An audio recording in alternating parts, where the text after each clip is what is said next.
আল্লাহ তাআলা সবাইকে কিন্তু দিনের জন্য কবুল করে না। আল্লাহ তাআলা সবাইকে কিন্তু মসজিদে আসার তৌফিক দেয় না। আল্লাহ তাআলা সকলকে কিন্তু জান্নাতের মজলিসে আসার তৌফিক দেয় না। সবাই কিন্তু দিনের কথা বলতে পারে না, সবাই কিন্তু দিনের পথে চলতে পারে না। আমার মাওলা যাকে পছন্দ করে ওই মানুষগুলা এই দিনের পথে চলে। হক কথা বলতে গেলে মোল্লার চাকরি থাকে না, হক কথা বলতে গেলে মোল্লার জেল হয়, মোল্লার ফাঁসি হয়। জালেম স্বৈরাচার এই ওলামায়ে কেরামদেরকে দেখতে পারে না। আল্লাহ বান্দা শোনো শোনো, সেই সারা বাংলাদেশে মাহফিল করি রংপুর ঠাকুরগাঁও পঞ্চগড় নীলফামারী কুড়িগ্রাম নাগেশ্বরী বরিশাল। আল্লাহু আকবার আল্লাহু আকবার। সারা বাংলাদেশে সফর করি আমার মাওলা দিনের জন্য, ইসলামের জন্য, ইসলামের জন্য জানি আমার মাওলা কবুল করে। হযরত বেলাল রাদিয়াল্লাহু তাআলা আনহু আমার নবীজির জন্য এত পাগল ছিলেন। হযরত বেলাল রাদিয়াল্লাহু তাআলা আনহু ওই মদিনার জমিনে আমার নবী জনাবে মুহাম্মদুর রাসূলুল্লাহ সাল্লাল্লাহু আলাইহি ওয়াসাল্লাম এদারে আমার মাওলা বলে, ও বন্ধু আমার, আপনাকে আমি পাঠাইছি আমার পথগুলা বান্দা বান্দিকে আমার সাথে জুড়ে দেওয়ার জন্য। আপনি দাওয়াত দেন, কোরআনের কথা বলেন, হাদিসের কথা বলেন, আমাদের কথা বলেন, লা ইলাহা ইল্লাল্লাহ মুহাম্মাদুর রাসূলুল্লাহ। ওরা ঈমান আনলো আল্লাহর নবী, ওরা মানলো আল্লাহ, মানলো কিতাব, আল্লাহর সঙ্গে বুঝবা।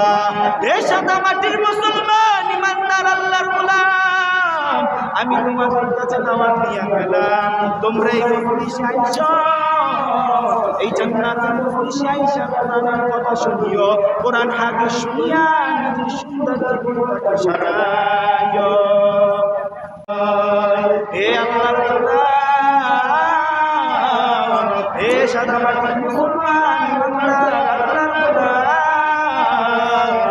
এখন যে জান্নাতের মজলিস পাইলা, পাওয়ার পর দোকান আড্ডায় বাসা বাড়ি এই জীবনে আসো, আল্লাহ তাআলা এই জান্নাতের মজলিস পাইয়া তোমরা আসো না।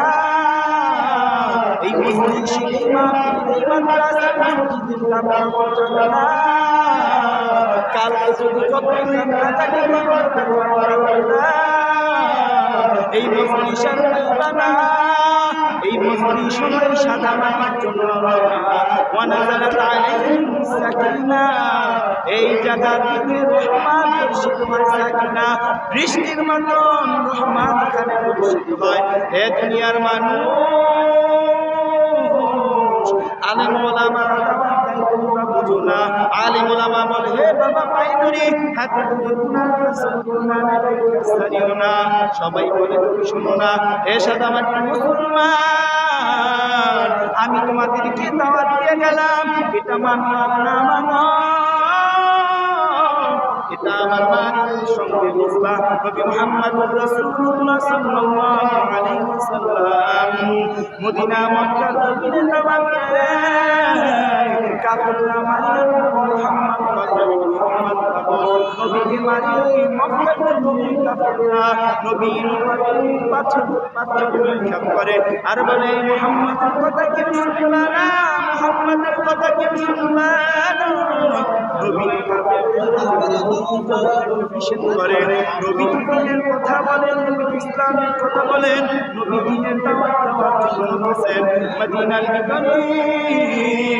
নবী মুহাম্মদ রাসূলুল্লাহ সাল্লাল্লাহু আলাইহি ওয়াসাল্লাম মক্কার জমিনে ইসলাম প্রচার করতেন। ওই মক্কার জমিনে আমার নবী দেখতে মক্কা থেকে আমার নবী হিজরত করে আসলেন। ওই মদিনার মক্কার শহরের মানুষগুলো বলে, এই মুহাম্মাদের কথা শুনবা না, এই মুহাম্মদ হলো পাগল। আমার নবী দয়ার নবী রাহমাতুল আলামিন হযরত বেলাল রাদিয়াল্লাহু তাআলা আনহু আমার নবীজির জন্য এত পাগল ছিলেন। হযরত বেলাল রাদিয়াল্লাহু তাআলা আনহু ওই মদিনার জমিনে আমার নবী উম্মতি জনাবে মুহাম্মদুর রাসূলুল্লাহ সাল্লাল্লাহু আলাইহি ওয়াসাল্লাম আনছে। ওই উমাইয়া বলেন, হে বেলাল, যে মুহাম্মাদের উপর ঈমান আনছো, যে আল্লাহর উপর ঈমান আনছো, সেই মুহাম্মাদের ঈমান ছাড়িয়ে দাও, আল্লাহর উপর ঈমান ছাড়িয়ে দাও। হযরত বিলাল বলেন, উমাইয়া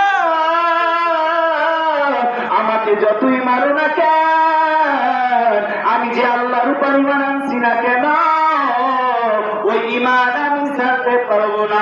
উমাইয়া হযরত বিলাল রাদিয়াল্লাহু তাআলা আনহুকে কষ্ট দেয়।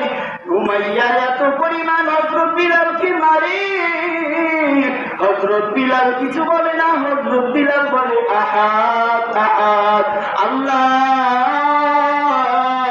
দেখো মানুষ দ্বীনের জন্য, ইসলামের জন্য হযরত বিলাল রাদিয়াল্লাহু তাআলা আনহু কত কষ্ট করছেন, কত কষ্ট করছেন।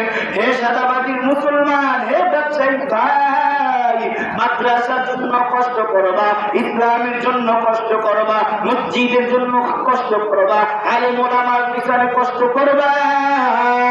জাবালে নূর রশিদিয়া মহিলা মাদ্রাসা আল্লাহ তাআলা দ্বীনের জন্য, ইসলামের জন্য কবুল করে। আল্লাহ তাআলা জানি এই মাদ্রাসা থেকে হযরত খাদিজাতুল কুবরা রাদিয়াল্লাহু তাআলা আনহুর মতন পাগল জানি হয়, রশিদ আহমদ গঙ্গোহী রাহমাতুল্লাহি আলাইহির মতন জানি এই মাদ্রাসার ছাত্রগুলা জানি আল্লাহ দ্বীনের জন্য, ইসলামের জন্য জানি কবুল করে। আমি সর্বস্ত অবস্থা মাওলার কাছে দোয়া করলাম, মাওলা দ্বীনের জন্য এই প্রতিষ্ঠানকে কবুল করিয়া নেন। আয় আল্লাহ, এই মজলিসে যারা বয়ান করবে আর যারা শ্রোতারা শুনবে, প্রত্যেকে দ্বীনের জন্য, ইসলামের জন্য কবুল করিয়া নেন। আসসালামু আলাইকুম ওয়া রাহমাতুল্লাহি ওয়া বারাকাতুহু।